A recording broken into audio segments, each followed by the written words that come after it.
Cana canım kıydım madam yılgırsın gül yüzün sen dünyam yıldızım ay günüm bağıtlı bol bugün durmuş toyun doli dilegim yüreğim bu sözüm dinle mehrem arzunum kıydım birisin söyünüm söyle ömrüm ay günlüm yıllım bağlam gereğim dereğim sensin canım ak bolsun bağıtım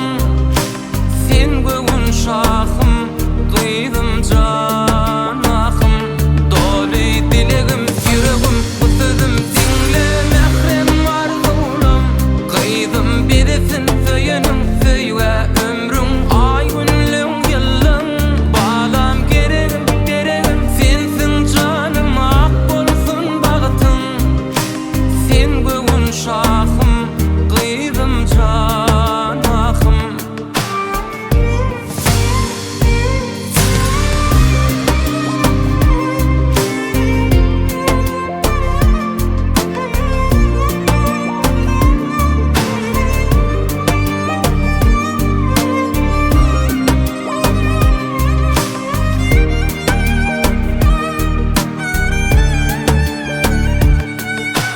Yar